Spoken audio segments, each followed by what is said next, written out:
អ៊ីរ៉ង់វាមិនមែនមានសិលធម៌សុជីវធម៌ដូចប្រទេសនៅក្នុងប្រទេសប្រជាធិបតេយ្យទេ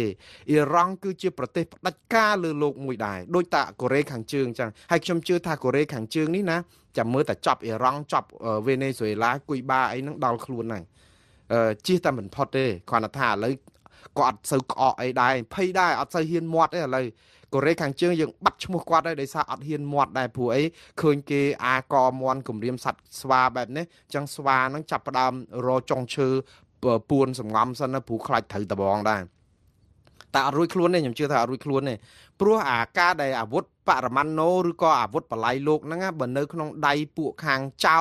ពួកអីគឺវានឹងធ្វើឲ្យពិភពលោកចលាចលប៉ុន្តែបើនៅក្នុងក្រុមដែលមនុស្សដែលមានវិជ្ជាជីវៈដោយអាមេរិកខ្ញុំថាអាមេរិកវិជ្ជាជីវៈមិនមែនទេអាមេរិកហ្នឹងគឺជាបងធំគេដែរប៉ុន្តែក៏មានក្របខ័ណ្ឌមួយនៅក្នុងស្រុកអាមេរិកនេះដោយសារប្រជាធិបតេយ្យគេរឹងមាំដូច្នេះមេដឹកនាំដូចថាពេលខ្លះរៀងកាចបន្តិចក៏កាចមែនប៉ុន្តែក៏មានអត់ឲ្យជីសេះលែងដៃដែរយើងឃើញអាមេរិកមិនមែនថាអូវាយអ៊ីរ៉ង់ប្រជាប្រដ្ឋអាមេរិកនាំគ្នាគ្រប់គ្រងទាំងអស់អត់អាលីងវាយអ៊ីរ៉ង់គឺគេជំទាស់លោកត្រាំកាលនៅវាយនៅវៀតណាមហ្នឹងក៏តែអញ្ចឹងដែរទម្លាក់គ្រាប់នៅកម្ពុជានៅវៀតណាមមិនមែនប្រជាប្រដ្ឋអាមេរិកស្ទើរឲ្យទៅទម្លាក់គ្រាប់ទេគេឈឺចាប់គ្រប់គ្នាអញ្ចឹងបានន័យថាបើចោតប្រកាន់អីអាមេរិកថាអាមេរិកហ្នឹងខូចអាមេរិកហ្នឹងសម្លាប់គេយើងកុំយកដើមឈើពីបដើមធ្វើជាព្រៃ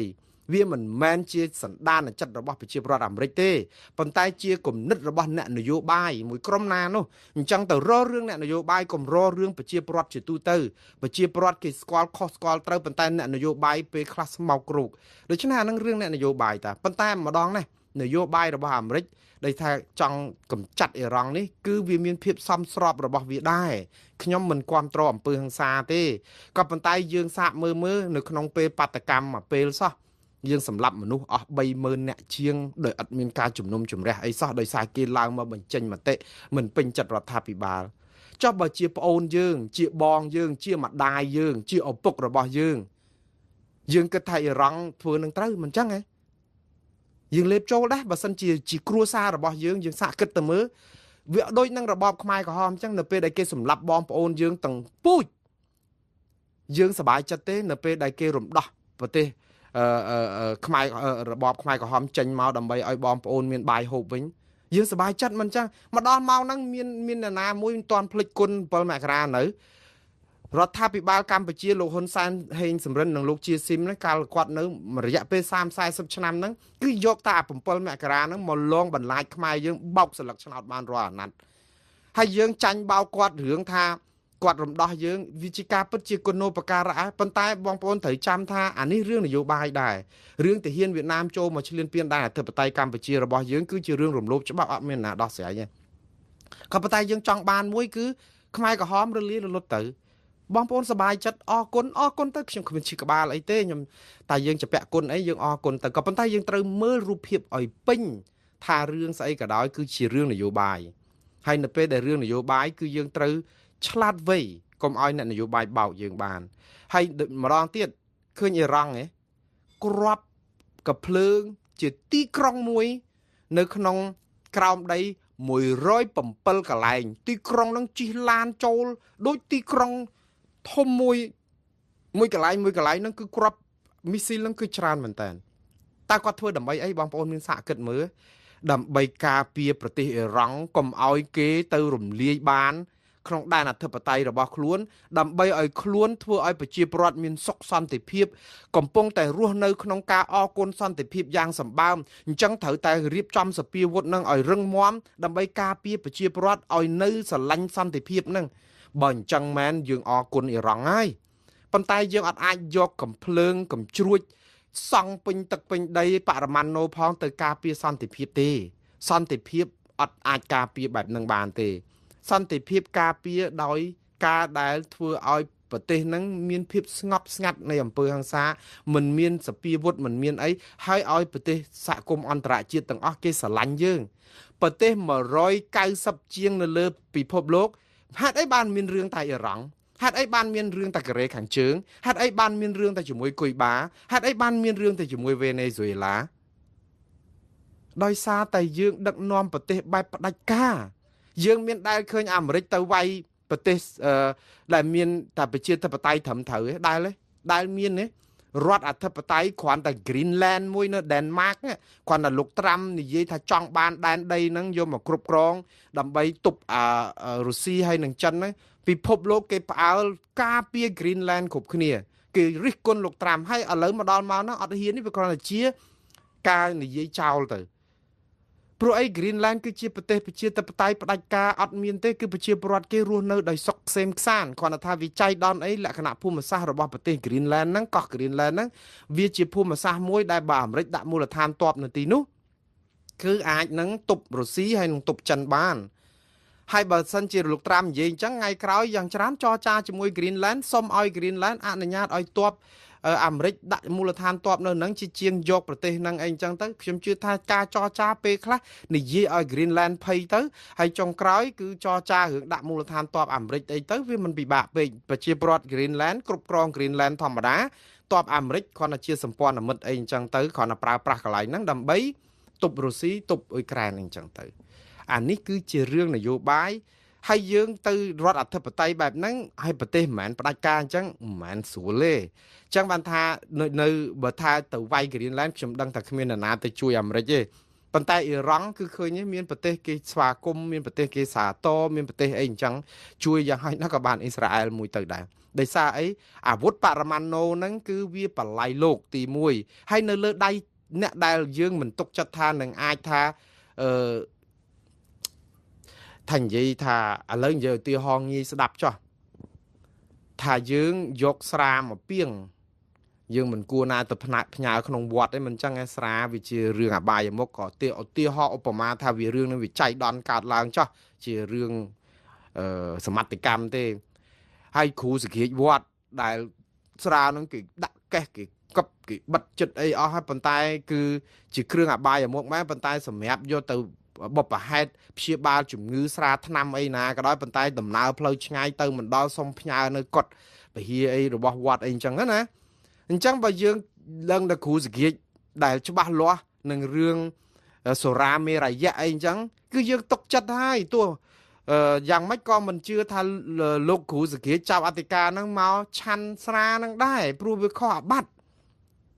យើងຕົកចិត្តជាងការដែលយកស្រាហ្នឹងទៅឲ្យក្រុមប្រមឹក4-10 នាក់ហ្នឹងដាក់នៅផ្ទះគាត់មកយប់ទៅភ្លឺអស់អាលីងនៅសល់តែសបកពីងហ្នឹងអាហ្នឹងវាអញ្ចឹងណាបងប្អូនរឿងវាសាមញ្ញក្នុងការងាយយល់អញ្ចឹងមិនមែនស្អីសិតតែខុសច្បាប់ស្អីសិតតែបំពានទេយើងបើប្រទេសអ៊ីរ៉ង់ខ្លួនឯងកុំឲ្យគេឈឺឆ្អាលយើងកុំសម្លាប់មនុស្សយើងកុំធ្វើទុកបុកម្នេញយើងកុំរំលោភសិទ្ធិមនុស្សកុំបំផ្លាញប្រជាធិបតេយ្យកុំងើបមួយវាយមួយកុំចងកព្យួរកគេកុំប្រហារជីវិតមនុស្សកដាលទីសាធារណៈដោយសារតែគេហ៊ានតវ៉ាចំពោះសកម្មភាពអសកម្មរបស់រដ្ឋាភិបាលទៅអាហ្នឹងគឺធ្វើឲ្យយើងមានសេចក្តីសុខហើយយើងច្បាប់ភ័យចឹងទៅអ៊ីរ៉ង់ភ័យទេភ័យនឹងអំពើផ្ដាច់ការរបស់ខ្លួនឯងដែលមិនអាចនឹងគ្រប់គ្រងបានយូរខ្លាចប្រជាពលរដ្ឋខ្លួនឯងបះបោរផងខ្លាចខាងក្រៅគេលូកដៃមកផងអញ្ចឹងមួយថ្ងៃធ្វើតែកាភ្លើងហ្នឹងប្រជាពលរដ្ឋដាច់ពោះក៏អត់ខ្វល់ហើយដល់អញ្ចឹងអាមេរិកគេចាប់ផ្ដើមធ្វើនឹងវាអត់មានអីខុសចឹងទីក្រុងក្រោមដីនឹង107កន្លែងសុទ្ធតែកញ្ជ្រួចក៏ប៉ុន្តែបងប្អូនដែលគាំទ្រអ៊ីរ៉ង់ថាហ្នឹងហើយគេអ៊ីរ៉ង់គេចាំតែអត់តែជាមួយគេប្រឡែងមកប្រមាណទៀត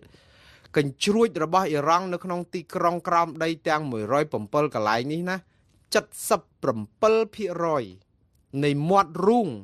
ចូលទៅក្នុងទីក្រុងកញ្ជ្រួចនេះត្រូវបានអាមេរិកទម្លាក់គ្រាប់បិទជិតអស់ហើយអញ្ចឹងបានន័យថាម៉េចបងប្អូន77% គិតទៅបើ107ទីតាំង77% ស្ទើរតែ80-90ទីតាំងហើយដែលគេបិទនិយាយទៅទម្លាក់គ្រាប់ឃើញអា excavator របស់អ៊ីរ៉ង់ហ្នឹងទៅកាយដីប្រព័ន្ធផ្កាយរណបគេចាប់បានទាំងអស់ប៉ុន្តែកាយទៅទម្លាក់គ្រាប់ឲ្យខ្ទេចខ្ទីទៀតដូច្នេះអារូងភ្នំហ្នឹងបិទចិត្តអស់មិនដឹងថាអ្នកនៅក្នុងហ្នឹងដាច់ខ្យល់ស្លាប់ឬយ៉ាងណាយើងអត់ដឹងទេប៉ុន្តែរូងភ្នំប្រហែល70-80បានន័យថាបិទចិត្តអស់ហើយអត់អាចនឹងបញ្ចេញអាបរមាណូនឹងឬកំជ្រួចនឹងចេញចូលទៅបានទៀតទេប៉ុន្តែមិនមែនបានន័យថាបិទច្រកចេញចូលហ្នឹងគឺធ្វើឲ្យកញ្ជ្រួចទាំងអស់ហ្នឹងអត់អាចបាញ់ឡើងលើបានទេបាញ់បាននៅតែបាញ់បានអញ្ចឹងគ្រាន់តែថាបើបាញ់គឺអាមេរិកមានប្រព័ន្ធចាប់ផ្កាយរណប ប្រព័ន្ធកែរណបចាប់អាកន្លែងកញ្ជ្រួចដែលបាញ់ចេញមកហ្នឹងគឺនឹងកំទេចអាកន្លែងបាញ់ចេញហ្នឹងទៀតដូច្នេះអ៊ីរ៉ង់អត់មានច្រកណាចេញរួចទេបងប្អូនគឺមានតែថ្ងៃលើកទង់ជ័យសហើយនេះទៅប៉ុន្តែពួកផ្ដាច់ការគឺមិនលើកទង់ជ័យសទេគឺតលតែដូចសាដាមហ៊ូសេនអញ្ចឹងចូលទៅក្នុងរូងកដោមួយហ្នឹងក៏មិនលើកទង់ជ័យសតតែចាប់ក្បួចមកតែម្ដងឬក៏គេសម្លាប់ចោលតែម្ដងព្រោះអាហ្នឹងវាជានិស័យជនផ្ដាច់ការនៅលើលោកនៅណាក៏ដូចនៅណាដែរយើងមិនបាច់ឆ្ងល់ទេហើយវាសនាហ្នឹងគឺវាមិនខុសទេប៉ុន្តែវាគួរឲ្យអកុសលតែរឿងហ្នឹងវាកើតឡើងអញ្ចឹងឥឡូវវិលមកវិញបងប្អូនលោកត្រាំដាក់អសានវត្ត48ម៉ោងហ្នឹងគឺប្រាប់ថាបើកច្រកផ្លូវទឹក Hormuz ជាកំហិតដោយឥតលក្ខខណ្ឌលោកត្រាំថាបើកឲ្យពេញទំហឹងអត់មានបិទស្អីណាបើកសម្រាប់តែចិនសម្រាប់តែកប៉ាល់ដឹកប្រេងរបស់អ្នកណាផ្សេងទៀតដែលជាប្រទេសមិនមែនសម្ព័ន្ធមិត្តអាមេរិកហើយទៅកប៉ាល់នាវាដឹកប្រេងរបស់អាមេរិកឬក៏សម្ព័ន្ធមិត្តអីហ្នឹងដឹកឆ្លងកាត់សុទ្ធតែបាញ់គេអត់មានទេលក្ខខណ្ឌរបស់លោកត្រាំចាប់ពីម៉ោងនេះទៅទុកពេលឲ្យ48ម៉ោងគឺ2ថ្ងៃនៅក្នុងការបើកច្រកហ្នឹងទាំងអស់ដោយឥតលក្ខខណ្ឌហើយបើមិនបើកនៅក្នុងរយៈពេល48ម៉ោងបាននៅត្រឹមថ្ងៃច័ន្ទគឺអាមេរិកនឹងវាយសន្ធប់កំទេចចោលឲ្យទៅជាផេះផង់រោងចក្រផលិតអគ្គិសនីទាំងអស់នៅទីក្រុងនៅក្នុងប្រទេសអ៊ីរ៉ង់រឿងនេះគឺជារឿងរកម្មចិត្តទៀតហើយបងប្អូនព្រោះរោងចក្រផលិតអគ្គិសនីគឺជាសរសៃឈាមនិងអុកស៊ីហ្សែនចុងក្រោយរបស់អ៊ីរ៉ង់ហើយព្រោះអីប្រទេសណាក៏ដោយគឺយើងត្រូវការដង្ហើមដកដោយសារមានភ្លើងអគ្គិសនីការបំភ្លឺសម្រាប់ជីវភាពរស់នៅប្រចាំថ្ងៃសម្រាប់ចម្អិនអាហារសម្រាប់អីសពបែបយ៉ាងដូច្នេះអាមេរិកបានប្រាប់ថាគេនឹងគំទេចចោលរោងចក្រផលិតអគ្គិសនីទាំងអស់នៅប្រទេសអ៊ីរ៉ង់ហើយចាប់ផ្ដើមពីរោងចក្រផលិតអគ្គិសនីដែលធំជាងគេបំផុតទៅមុនគេនៅក្នុងរយៈពេល48ម៉ោងតែពេលផុតទៅអ៊ីរ៉ង់អត់ព្រមបើកអាចរក Hormuz ដោយឥតលក្ខខណ្ឌអាមេរិកប្រើពាក្យថាបើកដោយឥតលក្ខខណ្ឌបានន័យថាម៉េចអត់មានមកដាក់លក្ខខណ្ឌថាអាមេរិកត្រូវឈប់ទម្លាក់គ្រាប់អាមេរិកឈប់បាញ់ត្រូវដកទ័ពត្រូវដកនេះឬក៏នោះអត់មានទេគឺត្រូវទី1គឺត្រូវតែបើកអាហ្នឹងទាំងអស់trong រយៈពេលហ្នឹងបើអត់ទេគឺខ្ទេចទាំងអស់រោងចក្រផលិតប្រេងព្រោះអាមេរិកមានយន្តហោះបដិញនិងអាកំជ្រួចដែលត្រូវទម្លាក់គ្រាប់ហ្នឹងគឺប្រើប្រព័ន្ធ laser ឬ GPS ហ្នឹងគឺថាអត់មានខុសទេគឺថាខ្ទេចខ្ទីតាម24ម៉ោងហ្នឹងគឺអាចនឹងឆេះទលោមហើយទៅជាផេះផងហើយបើឆេះរោងចក្រផលិតប្រេងកាតនេះអ៊ីរ៉ង់ត្រូវការពេល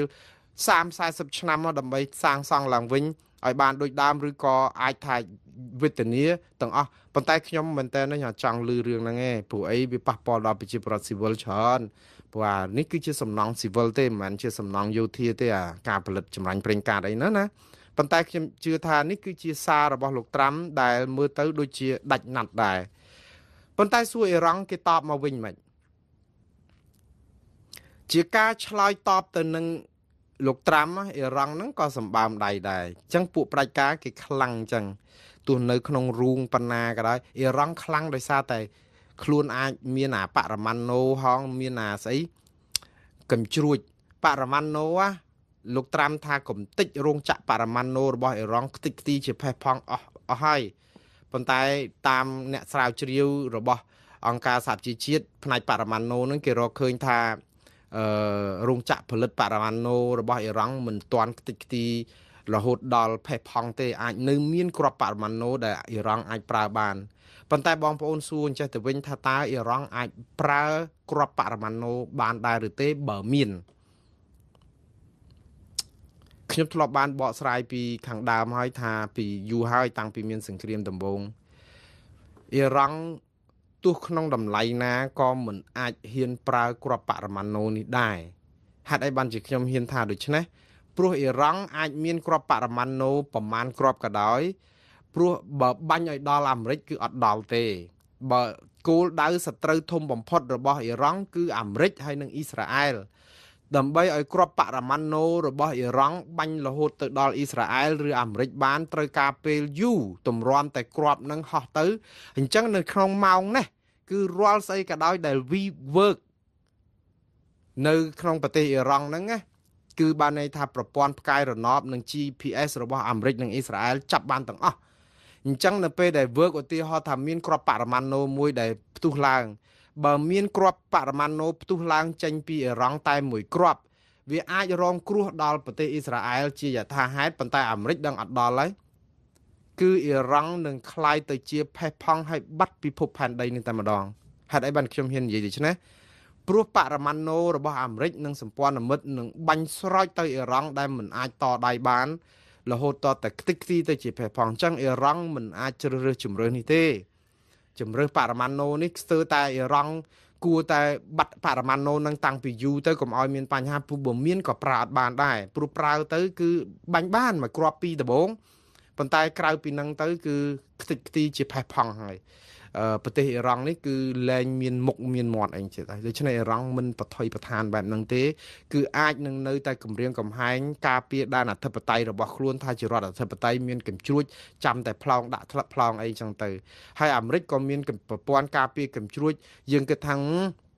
ការពារតន់ដែរគេនៅមានកញ្ជ្រួចច្រើនបងប្អូនសាកគិតមើលរូងដីកញ្ជ្រួចរបស់អ៊ីរ៉ង់រហូតដល់ទៅ77% ត្រូវបានអាមេរិកនិងអ៊ីស្រាអែលទម្លាក់គ្រាប់បិទចិត្តរុនអស់ហើយថាតើអ៊ីស្រាអែលត្រូវការពេលប្រមាណជំនុំកាយរូងកាយអីនឹងឡើងវិញវាអត់ស្រួលទេហើយតើផលិតបានប្រមាណអីទៀតហើយបាញ់ចេញមកគេតាមចាប់រហូតដូច្នេះ